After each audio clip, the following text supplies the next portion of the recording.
আসসালামু আলাইকুম প্রিয় দর্শক, অন্য মঞ্চের আলোচনায় আপনাদের সকলকে আমন্ত্রণ জানাচ্ছি। সুপ্রিয় দর্শক শ্রোতামণ্ডলী, আপনারা এই মুহূর্তে আমাকে যে যেখান থেকে দেখছেন এবং পরবর্তী যে যেখান থেকে দেখবেন, আপনাদের সকলকে জানাই আমি আমার প্রাণঢালা অভিনন্দন এবং শুভেচ্ছা। তো আজকে ব্যানার এবং হেডলাইন দেখে আপনারা নিশ্চয়ই বুঝতে পারছেন যে কোন বিষয়টায় আমি কথা বলছি বা কথা বলবো। তো সেই মূল বিষয়টা যাওয়ার আগে আপনাদেরকে আজকের দিনের আর দুটো দুঃখজনক ঘটনা বলি।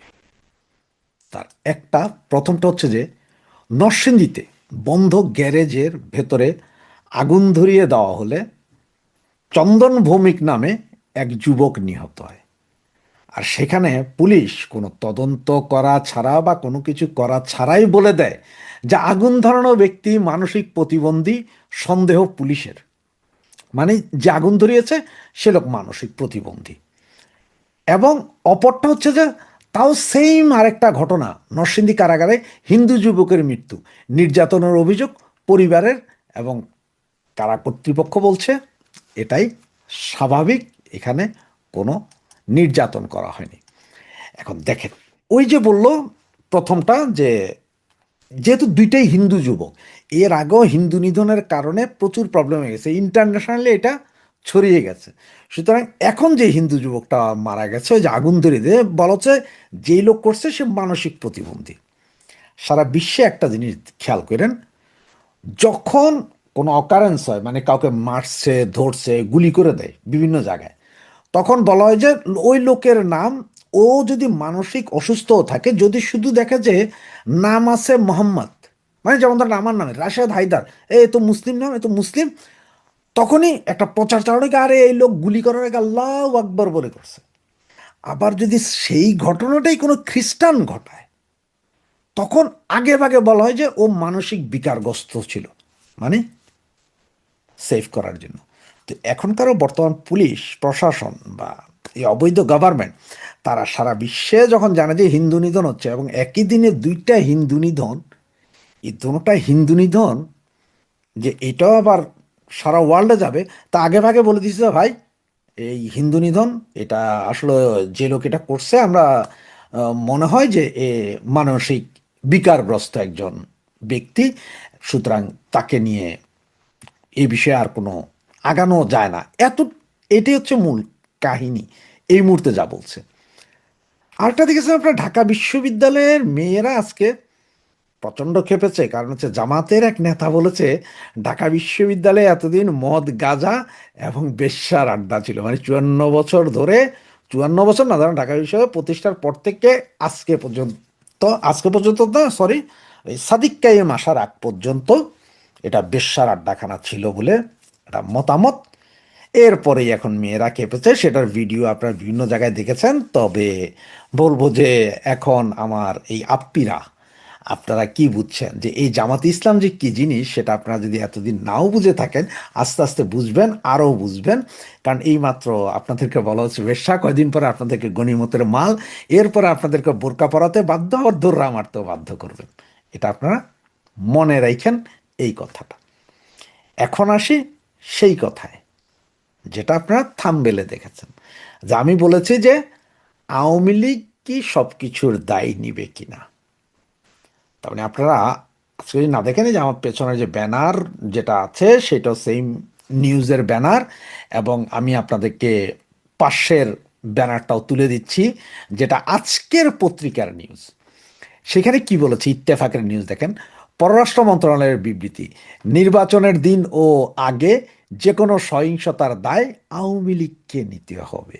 তার মানে আওয়ামী লীগকে যে কোনো সহিংসতা, মানে ইলেকশনের সময় যে কোনো অকারেন্স, যে কোনো গণ্ডগোলের দায় আওয়ামী লীগকে নিতে হবে। তো আসুন এই বিষয়টা আসলে একটু পেছনের দিকে যাই, 2-4 দিন আগে, যে 2 দিন আগে রাশিয়ার এফএসবি একটা গোয়েন্দা তথ্য শেয়ার করেছে। সেখানে বলা হয়েছিল যে পাকিস্তান থেকে বাংলাদেশে প্রবেশ করা বিশেষ প্রশিক্ষণপ্রাপ্ত জিহাদি কমান্ডারদের নেতৃত্বে বিশেষভাবে প্রশিক্ষিত কিছু রোহিঙ্গাকে ব্যবহার করে দেশের প্রায় প্রতিটি উপজেলায় সশস্ত্র হামলার মাধ্যমে নির্বাচন বানচালের একটা পরিকল্পনা আছে। তারা সবচেয়ে আশঙ্কা করছে এই সহিংসতার দায় আগে ভাগে আওয়ামী লীগের উপর চাপিয়ে দেওয়ার ছক নাকি আঁকা হচ্ছে, মানে আগে ভাগে রাশিয়ান গোয়েন্দা সংস্থা এটা আগেই বলছে। যেটা আপনারা জানেন, বর্তমানে ইন্ডিয়ান আছে, রাশিয়ার কেজিবি আছে, তারপরে আপনার মোসাদ আছে, টার্কির এম আছে, এরপরে পাক্কারা আছে, সবাই তো আছে এখন, সিআইএ আছে।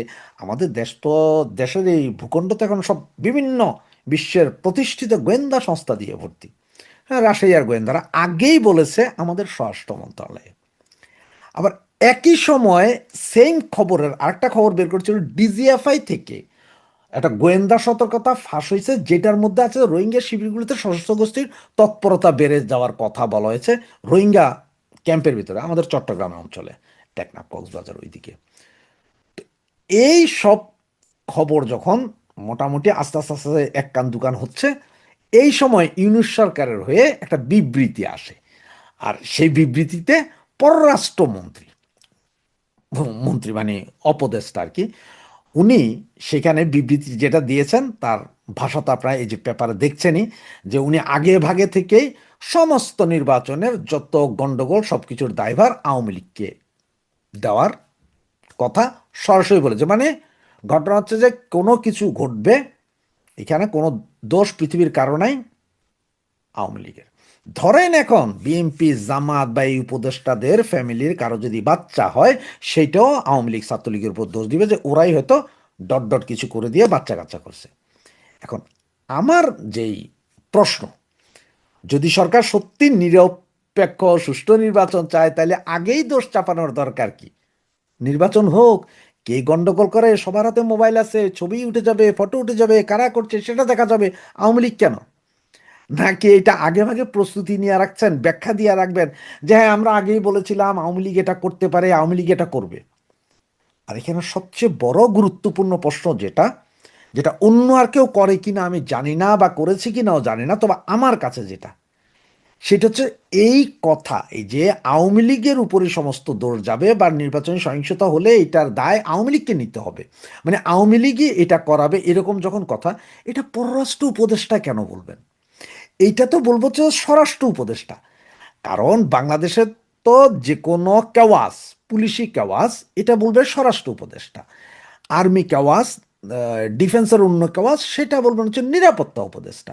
পররাষ্ট্র উপদেষ্টা হলো বৈদেশিক কাজ, ভিসা হয় না কেন, রেমিটেন্স আসে না কেন, এই যারা বিদেশ আছে তাদের প্রবলেম কি, কেন কোনো চুক্তি, এগুলা নিয়ে কথা হলো পররাষ্ট্র উপদেষ্টা।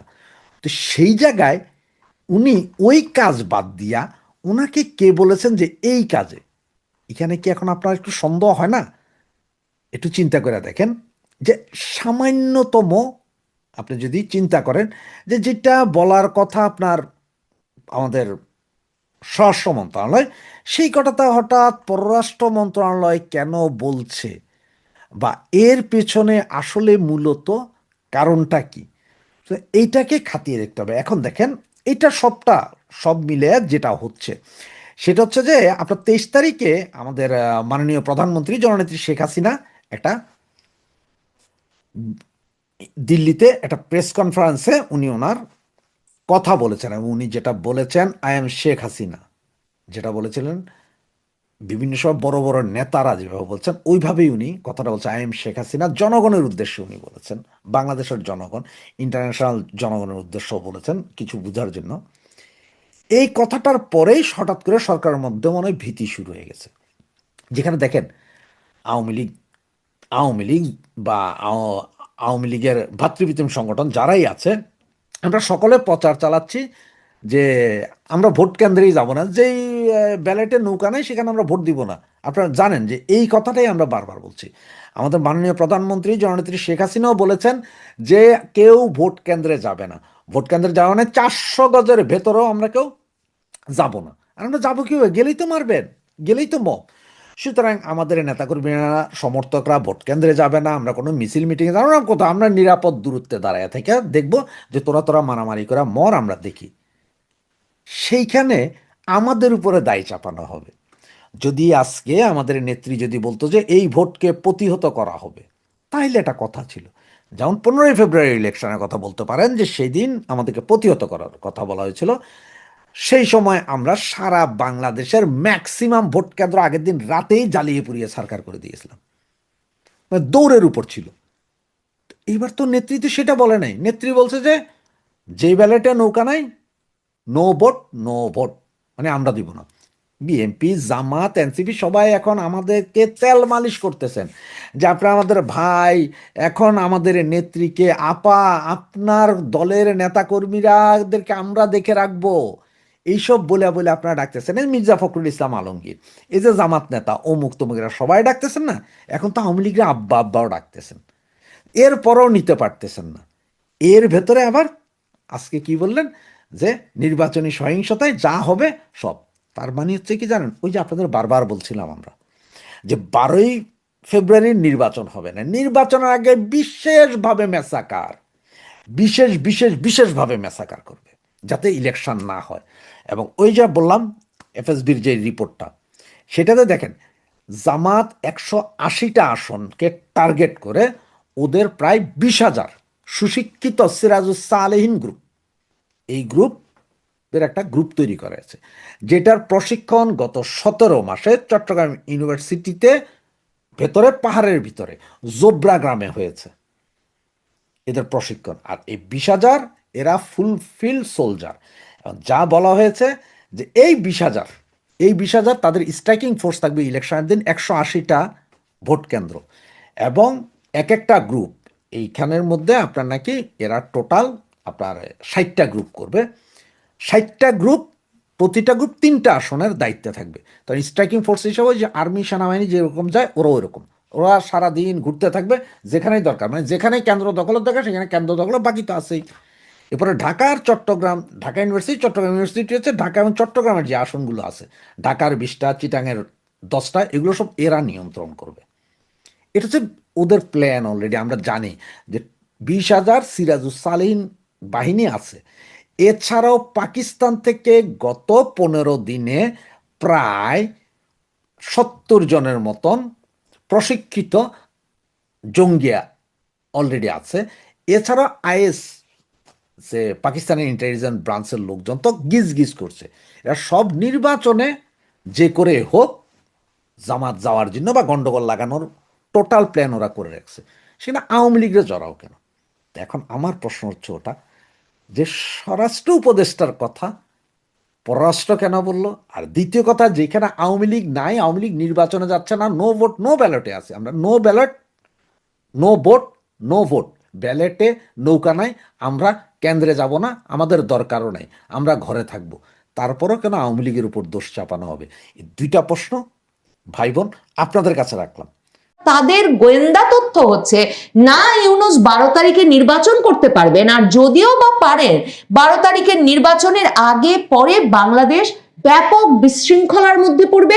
সেই বিশৃঙ্খলা এমনকি সরকার বা সরকার সমর্থক রাজনৈতিক গোষ্ঠীগুলোর সৃষ্টি হতে পারে, এবং যে অনিশ্চিত পরিবেশ সৃষ্টি হবে তাতে হয় নির্বাচন হবে না, আর যদি বা নির্বাচন হয় তাহলে ক্ষমতা হস্তান্তর প্রক্রিয়াটা কোনোভাবেই শান্তিপূর্ণ হবে না। এসব খবরে এই রকম একটা বার্তা তার পাশাপাশি ভারত সরকার ইউনূস সরকারকে দিয়েছে যে জনপরিসরে, রাজনৈতিক পরিসরে শেখ হাসিনাকে, আওয়ামী লীগকে তারা সক্রিয় রাখতে চায়।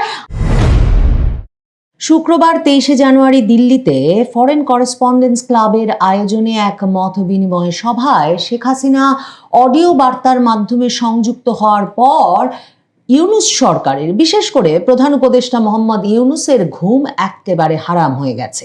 ইউনূস ভারতকে প্রায় কবজা করে ফেলেছিলেন, ভেবেছিলেন ডিসেম্বরের শেষে যখন খালেদা জিয়ার মৃত্যুর পর ভারতের পররাষ্ট্রমন্ত্রী এস জয়শঙ্কর সে বিষয়ে প্রধানমন্ত্রী মোদীর শোক বার্তা খালেদা জিয়া পুত্র তারেক রহমানের কাছে পৌঁছে দিতে কয়েক ঘন্টার সফরে বাংলাদেশ আসার ঘোষণা দেন।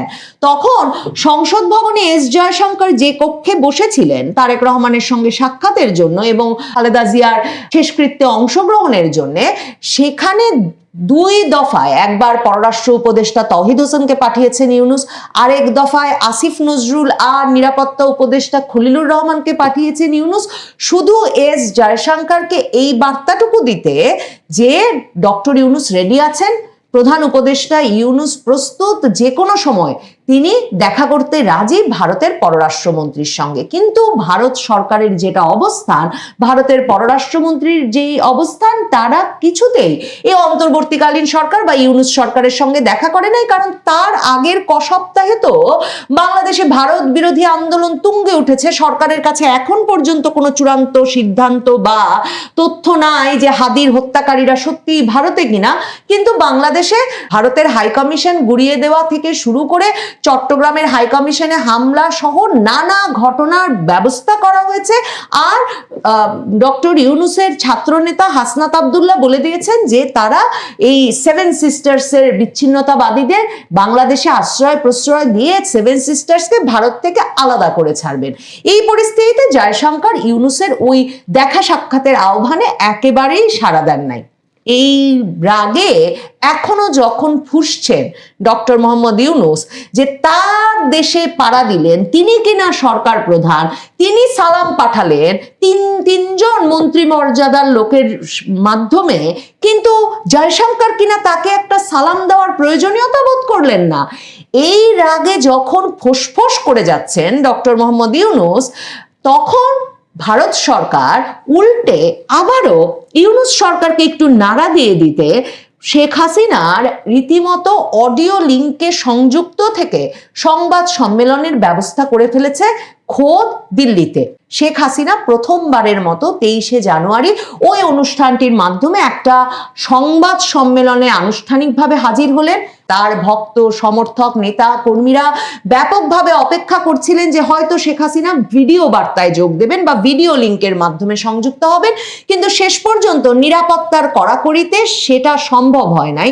তিনি অডিও বার্তাতেই যোগ দিয়েছেন, যেই অডিও, যে গলার আওয়াজ ডক্টর ইউনূসকে মানে গত 17-18 মাস ধরে ব্যতিব্যস্ত রেখেছে, যে কিভাবে এখনো শেখ হাসিনা কথা বলছে।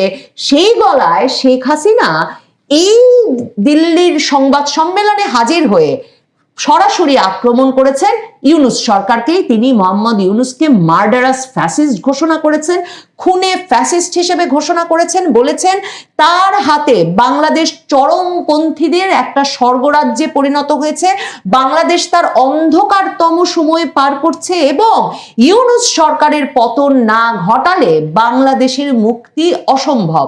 এবং শেখ হাসিনা যে সরাসরি ইউনূস সরকারকে বাংলাদেশের ব্যাপক আইন শৃঙ্খলা পরিস্থিতির অবনতি, নারী, সংখ্যালঘু সম্প্রদায় সহ বাংলাদেশের সকল মানুষের মধ্যে যে নিরাপত্তাহীনতার বোধ শুরু হয়েছে, যে ভয়াবহ অনিশ্চয়তা দেখা দিয়েছে, তার পেছনে যে একমাত্র এবং সবচেয়ে বড় ক্রীড়নকের ভূমিকা পালন করছেন এই শান্তিতে নোবেল পাওয়া ইউনূস, সে কথাটা এত পরিষ্কার করে শেখ হাসিনা ওই বক্তৃতায় বলেছেন যে ইউনূসকে খেপিয়ে তুলে সারা পৃথিবীর সংবাদ মাধ্যমে সেটাই শিরোনাম হয়েছে যে শেখ হাসিনা সরাসরি বাংলাদেশের এই পরিস্থিতির জন্য এবং বাংলাদেশে চরমপন্থার ব্যাপক বিকাশ এই ঘটনার জন্য এবং বাংলাদেশে সংখ্যালঘু সম্প্রদায় সহ মানুষের ব্যাপক নিরাপত্তাহীনতার জন্য একটা উন্নয়নের দিকে হাঁটতে থাকা দেশকে অনেক বছর পিছিয়ে দিয়ে একটা বদ্ধ ভূমিতে, একটা রক্তাক্ত ভূমিতে, একটা জেলখানায় পরিণত করার জন্য শেখ হাসিনা ইউনূসকে দায়ী করেছেন। এই কথাগুলোই একের পর এক শিরোনাম হয়েছে আন্তর্জাতিক সংবাদ মাধ্যমে। আন্তর্জাতিক সংবাদ মাধ্যমের শিরোনাম হয়েছে যে শেখ হাসিনা ইউনূসের পাপেট রেজিমকে, ইউনূসের এই পুতুল সরকারকে, যারা কিনা চরমপন্থী গোষ্ঠীগুলোর একটা পাপেট হিসেবে বিদেশিদের ইন্ধনে কাজ করছে, সেই পাপেট রেজিমকে সরানোর ডাক দিয়েছেন। সেটা শিরোনাম হয়েছে আন্তর্জাতিক সংবাদ মাধ্যমগুলোতে। কাজেই ইউনূস সরকার ভেবেছিলেন যদিও বা যে কিছুই তো কথা শোনে না ভারত সরকার, আবার বলেই বা কি হবে। আর পরিস্থিতি তো এখন এমনই তলানিতে ঠেকেছে যে ভারত সরকার এরই মধ্যে তার দূতাবাসের কর্মীদের সকল পরিবার পরিজনকে বাংলাদেশকে অনিরাপদ ঘোষণা করে ভারতে ফিরিয়ে নিয়ে গেছেন। এই তো এমন একটা পরিস্থিতিতে ইউনূস সরকার ভাবছিলেন বোধহয় যে কি আর হবে এই নিয়ে প্রতিক্রিয়া জানিয়ে, কারণ ভারত সরকার তো আমাদের কোনো কথাতেই কর্ণপাত করে না। কারণ ধরেন 2-3 দিনের মধ্যে কয়েক দফা ডেকে ফেলা থেকে শুরু করে রাষ্ট্রদূতকে নানা রকম ঘটনা তো ঘটিয়েছে বাংলাদেশ সরকার। আর ভারত সরকারও বুঝেছে যে যাই ঘটবে বাংলাদেশে তারই দায় ভারতের ওপর পড়বে, এবং সে কারণেই তারা ভারতের নাগরিকদের জন্য, ভারতের কূটনীতিকদের পরিবার পরিজনের জন্যও বাংলাদেশকে ভীষণভাবে অনিরাপদ হিসেবে চিহ্নিত করছে। কারণ তাদের গোয়েন্দা তথ্য হচ্ছে না ইউনূস 12 তারিখে নির্বাচন করতে পারবেন, আর যদিও বা পারেন 12 তারিখের নির্বাচনের আগে পরে বাংলাদেশ ব্যাপক বিশৃঙ্খলার মধ্যে পড়বে। সেই বিশৃঙ্খলা এমনকি সরকার বা সরকার সমর্থক রাজনৈতিক গোষ্ঠীগুলোর সৃষ্টি হতে পারে, এবং যে অনিশ্চিত পরিবেশ সৃষ্টি হবে তাতে হয় নির্বাচন হবে না, আর যদি বা নির্বাচন হয় তাহলে ক্ষমতা হস্তান্তর প্রক্রিয়াটা কোনোভাবেই শান্তিপূর্ণ হবে না। এসব খবরে এই রকম একটা বার্তা তার পাশাপাশি ভারত সরকার ইউনূস সরকারকে দিয়েছে যে জনপরিসরে, রাজনৈতিক পরিসরে শেখ হাসিনাকে, আওয়ামী লীগকে তারা সক্রিয় রাখতে চায়। আওয়ামী লীগের যে বার্তা, শেখ হাসিনার যে বার্তা ইউনূস সরকারের উদ্দেশ্যে, সেটা তারা ভারতীয় গণমাধ্যম সহ আন্তর্জাতিক সকল গণমাধ্যমে প্রকাশের পেছনে সমর্থক হিসেবে কাজ করতে চায়। এ কারণে ইউনূস সরকারের একেবারে হাঁটু কেঁপে উঠেছে। কারণ ইউনূস সরকার আরো খবর পাচ্ছে আন্তর্জাতিক সংবাদ মাধ্যম থেকে, যেমন ধরুন আমি বিবিসি বাংলাতেই খবর দেখছি যে অনুষ্ঠানটি লাইভ সম্প্রচারের দিন, মানে শেখ হাসিনা অডিওতে যুক্ত হবেন যে অনুষ্ঠানে, সেই অনুষ্ঠানের যে লাইভ সম্প্রচারের লিঙ্ক দেওয়া হয়েছিল সেটাতে একটা সময় ভারতীয় সময় 6টা 40 মিনিটে দর্শক সংখ্যা ছিল 92,525। এক পর্যায়ে দর্শক সংখ্যা 1 লক্ষ ছাপিয়ে যায়। ইউনূস জানেন যে এই যে শেখ হাসিনার একটা অডিও সংযুক্তি, তা যে শুধু ঘর ভর্তি বিদেশি সাংবাদিকদেরকে দিল্লির ফরেন করেসপন্ডেন্স ক্লাবে জড়ো করে ফেলেছিলেন, এবং যারা প্রত্যেকে ব্যাপক কাভারেজ দিয়েছেন তাদের আন্তর্জাতিক সংবাদ মাধ্যমে, তাই নয়, এই শেখ হাসিনা কি বলবেন সেটা জানতে লাখ লাখ দর্শক একত্র হয়ে পড়তে পারেন একটা অনলাইন লাইভ দেখতে।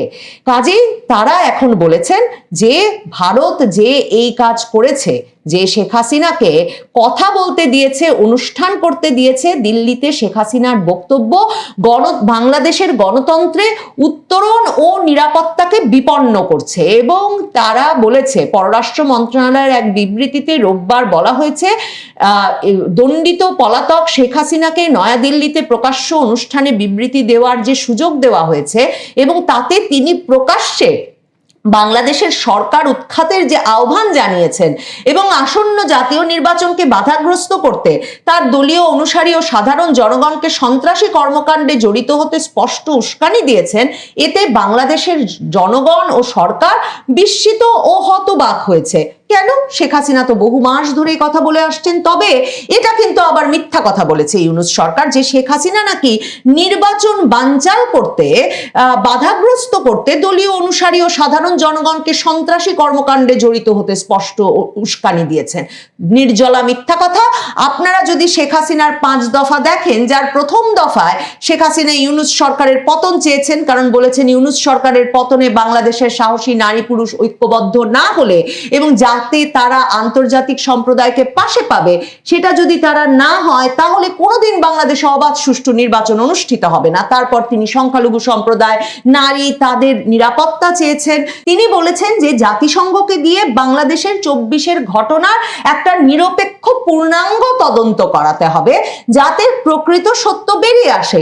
কিন্তু নির্বাচনে একমাত্র আওয়ামী লীগের নেতা কর্মী সমর্থকদের শেখ হাসিনা সহ আওয়ামী লীগ গত কয়েক মাস ধরে আহ্বান জানিয়ে আসছিলেন যে তারা যাতে নির্বাচন বয়কট করেন, মানে তারা যাতে নির্বাচনে ভোট দিতে না যান। শেখ হাসিনা বলছিলেন তারা নির্বাচনে ভোট দিতে যাবেন না, তাদের নেতাকর্মী সমর্থকেরা, কারণ নৌকা যেহেতু থাকবে না ব্যালটে। এখন তারা সরাসরি সেই ভোট দিতে না যেতে অনুরোধ করছেন, আহ্বান জানাচ্ছেন, নো ভোট নো ভোট বলছেন। এবং তারা বলছেন যে ভোটে আওয়ামী লীগের নেতাকর্মী সমর্থকেরা কোটি কোটি ভোটারেরা অংশ নেবেন না, সে ভোট গণবয়কটের মাধ্যমে একটা অগ্রহণযোগ্য ভোটে পরিণত হবে। কাজেই যে সরকার নির্বাচিত হয়ে আসবে তারাও গ্রহণযোগ্যতা পাবে না। কিন্তু সরকার মিথ্যাচার করছে, ইউনূস সরকার। তারা বলছে শেখ হাসিনা নাকি তার অনুসারী ও জনগণকে সন্ত্রাসী কর্মকাণ্ডে জড়িত হতে স্পষ্ট উস্কানি দিয়েছেন নির্বাচন বানচালে, এবং তারা বলছেন যে এই যে শেখ হাসিনাকে এই বক্তব্য দিতে দেওয়ার মাধ্যমে বাংলাদেশ ভারত সম্পর্কের ভবিষ্যতের ক্ষেত্রে একটা বিপজ্জনক দৃষ্টান্ত স্থাপন হলো, এবং একই সঙ্গে এতে বাংলাদেশের ভবিষ্যৎ নির্বাচিত সরকারের পক্ষে পারস্পরিক কল্যাণমূলক দ্বিপক্ষীয় সম্পর্ক গড়ে তোলা ও এগিয়ে নেওয়ার সক্ষমতা ক্ষতিগ্রস্ত হওয়ার আশঙ্কা রয়েছে। মানে এটা কার পক্ষে বলছেন? ডক্টর ইউনূস কি এটা জামায়াতে ইসলামের পক্ষে বলছেন? কারণ বিএনপির সঙ্গে যে ভারতের সম্পর্কটা বেশ দানা বেঁধে উঠেছে, সেটা তো খালেদা জিয়ার মৃত্যুর পর ভারত সরকারের শোক বার্তা, প্রতিরক্ষা মন্ত্রী রাজনাথ সিং এর বাংলাদেশ হাইকমিশনে গিয়ে শোক প্রকাশ, এস জয়শঙ্করের তারেক রহমানকে ব্যক্তিগতভাবে শোক জানাতে ঢাকায় আসার মাধ্যমে স্পষ্ট। তাহলে কোন নির্বাচিত সরকারের সঙ্গে সম্পর্কে ক্ষতিগ্রস্ত হবে বলে ইউনূস সরকারের সন্দেহ, নাকি ভারত সরকারের যেটা সন্দেহ, আওয়ামী লীগেরও যেটা সন্দেহ যে ইউনূস সরকার নির্বাচনের পরেও সহজে ক্ষমতা হস্তান্তর করবেন না, কাজে নির্বাচনটা হয়ে গেলেও ক্ষমতাটা তার হাতে এবং তার কক্ষিগতই থাকবে। তিনি হয়তো বা তার মতো একটা কোয়ালিশন সরকারও গঠনের চেষ্টা করতে পারেন, একটা জাতীয় সরকার গঠনের চেষ্টা করতে পারেন, জুলাই সনদ অনুমোদিত হয়ে যাওয়ার মাধ্যমে তার থেকে যাওয়াটা আরো দীর্ঘায়িত করতে পারেন, এবং জুলাই সনদের হ্যাঁ ভোটের মাধ্যমে জয়যুক্ত হওয়াকেই তার সরকারের জয়যুক্ত হওয়া হিসেবে দেখাতে পারেন। এমন সব সন্দেহ, গোয়েন্দা তথ্যের কি তাহলে ভিত্তি খুঁজে পাওয়া যায় ইউনূস সরকারের এমন একটা বিবৃতির মাধ্যমে? আর ইউনূস সরকার সবচেয়ে মজার যেই মন্তব্যটি করেছেন বলে আমার মনে হয়েছে এই পররাষ্ট্র মন্ত্রণালয়ের তরফে ভারত সরকারকে পাঠানো বিবৃতিতে, সেটা হচ্ছে অন্তর্বর্তীকালীন সরকার বলেছেন নির্বাচন কেন্দ্রিক যে কোনো সহিংসতা ও সন্ত্রাসী কর্মকাণ্ডের জন্য তারা আওয়ামী লীগকেই দায়ী করবেন। আসন্ন জাতীয় নির্বাচনের আগে ও নির্বাচনের দিনে সংঘটিত যে কোনো সহিংসতার জন্য। মানে এই হুমকি তারা ভারত সরকারকে দিচ্ছেন কেন? ভারত সরকার বাংলাদেশে নির্বাচনের আগে এবং পরে সহিংসতা ঠেকাতে সরকারের ব্যর্থতার দায় সরকার কোন রাজনৈতিক দলকে দেবে? সরকার তার ঘোষিত নিষিদ্ধ ঘোষিত কোনো রাজনৈতিক দলে দেবে কি দেবে না, তাতে ভারত সরকারের কি আসে যায়? আসলে সময় যত ঘনিয়ে আসছে নির্বাচনের, কি করে ক্ষমতায় আরো লম্বা সময় থাকবেন সেটা ভাবতে ভাবতে ইউনূস সরকারের মাথা খারাপ হওয়ার দশা। এই এত কিছু যখন তাকে সামাল দিতে হচ্ছে, দেশের ভেতরে কি গন্ডগোল লাগিয়ে, কি আইন শৃঙ্খলা পরিস্থিতির অবনতি ঘটিয়ে, কাকে কি বুঝিয়ে শেষ পর্যন্ত নিজেদেরকে এক রকমের স্থায়িত্ব দেবেন, সে খেলায় যখন মত্ত ইউনূস সরকার, তখন কিনা ভারত শেখ হাসিনাকে একেবারে জনপরিসরে সংবাদ সম্মেলনে বের করে আনলো। ইউনূস সরকারের ঘুম এর পরেও কি হারাম না হয়ে পারে?